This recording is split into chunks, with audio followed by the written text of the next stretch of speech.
Hello there, folks. Hope you're all doing well. Here in beautiful Balboa Park in San Diego, California, just at the end of our trip here. And I wanted to do a video of just an overview of some of the palms here, sort of do a little walkthrough and show you guys some of the amazing species they have here. First of all, I remember seeing a picture of this, I think this very grove, but I didn't know it was actually in Balboa Park. But this is a grove of sable palmetto here. I believe it's sable palmetto, not sable mexicana. You guys can let me know. Definitely one of the two species, though, it looks like. These are just massive, massive palms. Look at the size of these. And again, it's just evidence that they do so well here in California. They're almost never planted. I've seen, like, I don't think I've ever seen a public or private planting of any sable species here in California, besides in like botanic gardens and stuff. And this is just a whole grove of it here. So cool. I mean, it's so cool to see this here. Such beautiful, it's obviously such a beautiful species. And I mean, these are at least probably, 35 feet, maybe 40. They're huge, huge palms, and just really, really beautiful. And so many great species they got here. Looks like some sort of maybe Yucca alofolia or Yucca elephantipes. I can't quite tell. Some sort of yucca looks like here. Really, really cool. And great, great, great gardens they got here. You can see a grove of king palms and queen palms there. Here's just a beautiful example of a perfectly just stunning grove of queen palms. And people sort of have this notion that the queen palms don't always look very good in California, because often they are underwatered and they're lacking nutrients, which is why they often look very yellow. Only hold a few. The fronds are really yellow, and they only hold a few fronds on them. But really, it's just a matter of watering and fertilizing and stuff. And I mean, again, there's plenty of unhealthy-looking queen palms around, and that's true everywhere in Florida and elsewhere. But so long as they're properly cared for, they can look just perfect. And this is just a perfect example of that. These are just absolutely stunning, full crowns, so much seed on them, and some of these fronds are massive. I mean, like an individual frond's like 20 or 25 feet. Look at that tower through there with the eucalyptus. So beautiful. Really, really cool. So here in Balboa Park, there's a great collection of palms here. You can see that perfectly healthy Phoenix canariensis, which is good to see. I've seen a lot of healthy ones, and I've seen few that are just trunks. Is a healthy one too, because unfortunately, very, very sad, the South American palm weevil, which is unfortunately a horribly invasive species here, has been going around and is killing the Canary Island day palms here, as well as some other rare species. It only attacks certain species, but unfortunately it's not native here. It's native to South America, as the name implies, and it's killing a lot of the Canary Island day palms. Really, really sad. And they basically have to be treated or they're going to die, unfortunately. But thankfully the city is treating a lot of them. And so it's good to see some healthy ones around. But look at these beautiful, beautiful royal palms here. I'm actually kind of surprised by I'm very impressed by the amount of royal palms I've seen on this trip so far. Of course, I got my video of one up in San Jose in Northern California. So they're, of course, fully hardy here. They grow way up the coast, but tons of them around. I've noticed, even just like in some gardens and parks just around the city, around several cities, like up in Orange County, LA County. And then especially here in Balboa Park, they got a really nice collection of them. And then there's a Howea forstrana. Kind of interesting to see the two species together, because Howea forstrana really won't grow in a lot of places where you'll find the royal palm. It won't grow in like anywhere the royal palm's native, because it does not like the extreme heat and humidity. So it's pretty much a no-grow for Florida, but that's great here in cool San Diego. And so does the royal palm loves it too. I mean, look at this one. Look at this thing. So beautiful. That thing's easily 50 feet or more. And you can see these, this is a foxtail palm here. Also thought of occasionally as sort of a marginal species here, but along the coast in good areas, completely hardy. And also another one kind of like the queen palm that just needs to be, fertilized and watered. And it looks great. And this one's nice and green. Really, really cool to see with seed on it. Big seeds too. Some sort of looks like Arconta phoenix there. Really, really cool. This is like the international section, I think they call it. Then there's this all this cool architecture here. Really, really stunning. So gorgeous. I mean, what a beautiful place. I've never been here before, so I'm really excited about that. There's a young royal palm there. This gives you an idea. And then this area is aptly named Palm Canyon. And I think if there's anywhere named Palm Canyon, I pretty much have to go there if I'm in the area. So we're gonna go check that out right now. And my gosh, really, really crazy species they got here. So cool. Of course, the Arconta phoenix. These things are everywhere here, but I can't get enough of them. I mean, they always look healthy. There's no like nutrient deficiencies within here, which is really awesome. There's some really great species, and so nice, so tropical looking, because they are actually tropical. Sago palms, of course, and then here's the, this is where you obviously really, it's like a botanic garden of its own. I think there's like 200 species of palm in the Palm Canyon area, which is really cool. And this is including some rare ones that you don't see a lot here, like saw palmetto, Sereno-repens. Great species, fully hardy throughout. I mean, like 90% of California or more. I mean, pretty much the whole state. Up into some very cold areas. You know, it's a very hardy species. Got the bottle palm, not actually a palm, but Bocarnia. Really cool species, native to Mexico. Really beautiful. It's got that bottle shape, of course. That's the other bottle palm. Sorry, there are actually bottle palms that are called palms, but that's a ponytail palm. Getting my names mixed up. Maybe they call it a bottle palm too, but it has a bottle shape at the base, kind of like the bottle palm that's actually a palm. And huge Dipsisticariae here. These are pretty common in California, which is really cool. This is the triangle palm, native to Madagascar, but fully hardy here. Nice pygmy dates here. These are absolutely everywhere. One of the most common species in Southern California. They do really well here, and you can see these ones are really nice and old specimens. Look at these. Look how beautiful the architecture is too. Really, really great mix of stuff here. Healthy looking queen palms, which is awesome to see. Really, really old specimens, you can see. And yeah, let's just sort of make our way down into palm heaven here. Crazy. Here's more Hawea, you can see. These things, again, just do really well here. They might have, so I know there's Hawea forestierana, which is the most common species, but they may have some of the other, I think there's one or two other Hawea species, which I don't actually know the names of, but we've had them here. Here's some beautiful Tricarpus wagnerianus. Beautiful, nice thick trunks, you see. So you can see that, and they've got this beautiful rounded fronds. Someone was asking me about, wow, look at this. Someone was asking me about waggies, how they do here, or if there were a lot of them around. And trackies especially, just Tricarpus generally, and they are everywhere here. I'm really surprised.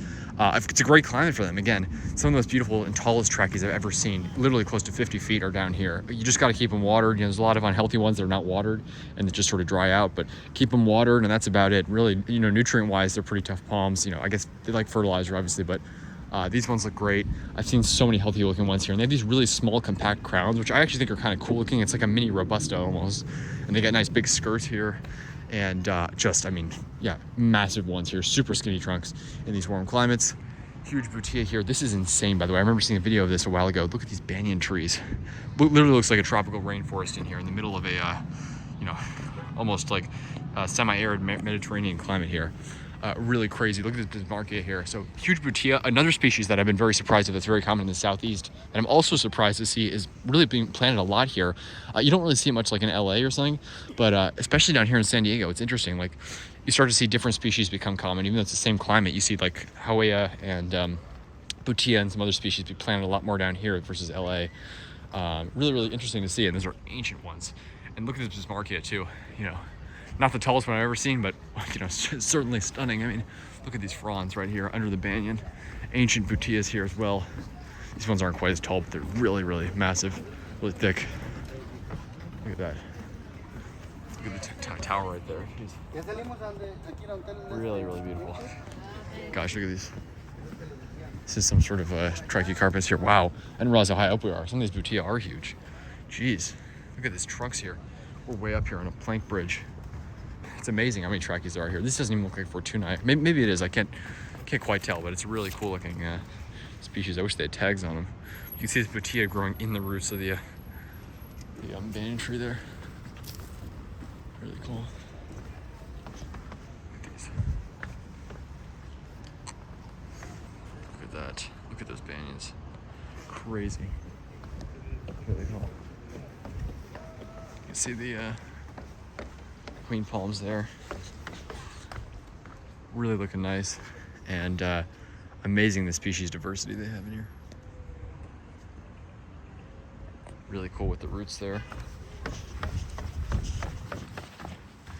Huge philodendron. These are really common here as well. Southern California, really beautiful species. You can see a Camadoria there. No idea what species, but really cool. This looks like, I don't even know what that is. Looks like a little bit like a Brachia edulis, but not. Oh, I think it's some sort of, these ones are Livistona. Maybe Livistona chinensis or some species, but I don't know what the one on the left is. It's really interesting. It's got like a swelling trunk at the base a little bit. Looks like almost like a Prochardia or something. Huge Robusta. Of course, these things are everywhere here. You know, can't go wrong with Robusta. Great species everywhere here. Brahia armata here. Look at the squirrel down there. These are native within 8 miles of the California border, so almost a California native. Of course, the California border is just a line. It's not actually, you know, it's native to like the same ecosystems that go into California. So, you know, very similar, generally speaking. But look at this, look at that view. Really cool. So you could see that, and huge Livistona there. Several different species of Livistona they've got here, all along the hillside of Livistona. I don't know how long this canyon is, but it's really cool. Beautiful Trichycarpus there. Robusta everywhere. These things are, you know, just towering overhead. Palm looks like it got burnt here, but nice and healthy one. Really cool. Looks like more Livistona. Lots of Chamaedorea tucked in here. Look at that Hawea Grove, Hawea Forsterana. Really cool. Wow. Look at these. Some sort of sable. I can't even tell what. Some massive frond. Look at these fronds. Jeez. Gosh, this thing is huge. That's crazy. It's so cool. And what a cool place. Amazing that like people have created all these artificial ecosystems. It's just fascinating. Really beautiful. Isn't that amazing? So yeah, check out Palm Canyon. I remember hearing about this place years ago and wanting to visit. You can see this Jubea chilensis there. Another one down here, which I'll show you. Massive trunk on it. The biggest trunk of any palm in the world. The most heavy palm of any in the world. Not the tallest, but the heaviest. And really neat. You can see these here. Let's look at that. That Jubea is pretty sweet. Look at the trunks on these. Green trunks on the Hawea. That's so neat. Total grove of them here. Look at this. I don't even know what that is. Wow. Looks like a, gosh, I have no idea what that is. A huge palm up there, Livistona maybe. Huge sable here. Another huge sable. Looks like they're almost naturalizing here, maybe. Some ropies up there, Rapalis stylus. Sapita, the Nikau palm, native to New Zealand, the only palm native to mainland New Zealand. You can see that's the royal up there in the middle with all the Archonta phoenix around it. Crazy palm grove here. It's amazing because it still feels kind of dry here. I mean, it is obviously very dry out, but the whole ecosystem's like it's just like you know, spread out enough that it still feels like you're in this chaparral, and you've got all the eucalyptus and stuff, which are everywhere here. But then you're walking through a grove of tropical palms. It's really interesting, like all these Archonta phoenix and stuff. Look at this. All right, now this is insane. Look at the size of that leaf. Can you guys see this? Hopefully the sun is not blocking it out. But these are Caryota. Some species of Caryota, I'm not exactly sure what. But look at the size of those fronds. Look at that frond. That's insane. That is so crazy. And then there's a grove. I don't even know what that is. Jubea maybe? I'll check that out on the way back. But that's just crazy. Look at these Caryota. I guess they were planted here, but it's really nice they're trying out so many species here. Really love to see that. Oh gosh, there's a whole eucalyptus tumble over here, so make our way through. And by the way, if you ever get a eucalyptus like this, if you're an opportunity to have, you know, the leaves right, if you have any just fresh green leaves, take one and crumple it up and sort of smash it, crease it and crumple it. That's how you get the oils out. Oh, it smells like heaven. It smells so good. Let's this like destroy this bridge here. Just shows you how powerful eucalyptus trunk is. Gosh, jeez, that was like probably like an 80-footer, big tree. You can see the eucalyptus are literally everywhere here. I mean, you think they're a native species just driving around because they are like naturalized everywhere. And you know, Californians have a very mixed opinion of eucalyptus. A lot of people try to protect the groves. You know, many people want them gone because obviously, you know, a lot of them catch on fire and lead to problems. So, you know, I don't know. There's mixed opinions about them. They are beautiful trees and they smell amazing, that's for sure. You can see these naturalized Phoenix canarensis here. Again, they look healthy. No signs of weevil yet. And we are pretty far south in San Diego. Like when I was north in Del Mar, I saw a few that were knocked out by the weevil, but majority of them looked healthy.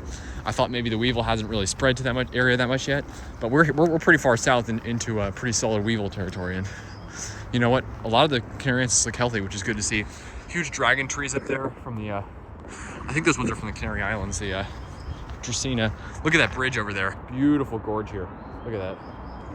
Eucalyptus forest down there. So it looks like we're at the edge of the palm grove. So I'm gonna head down through this eucalyptus and turn back. Geez, a really steep path here.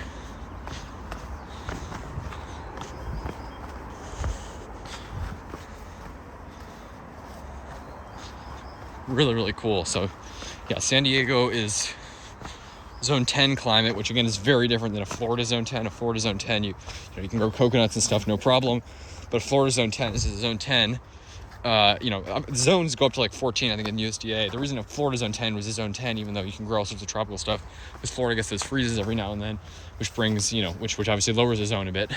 But the majority of winters there obviously will be a lot warmer than here. The averages are a lot warmer and more humid, but you can get worse freezes. Whereas this kind of zone 10 is just a lot cooler, but you don't get the same kind of freezes. So very different than an East Coast zone 10, than a Florida zone 10. But you can still grow a lot of tropical palms here. And it is a Mediterranean climate here, so it's dry. This winter wasn't very dry. They got a ton of rain this winter, but that's pretty unusual. They do get pretty much all their rain in winter. I think July and August average like 0 inches of rain. So almost none in the summer. Whereas like a desert climate, look at that Caryota up there, by the way. The tiny crown way up there. Sorry, what was I gonna say? Look at these palms in here. Crazy. Look at these winding robustas up there. Desert climates, like if you go inland, Palm Springs, all the way basically, to the Great Plains, all those deserts, actually, even though they get less rain than the coastal Southern California, they actually get all their rain, basically, the majority of it in summer.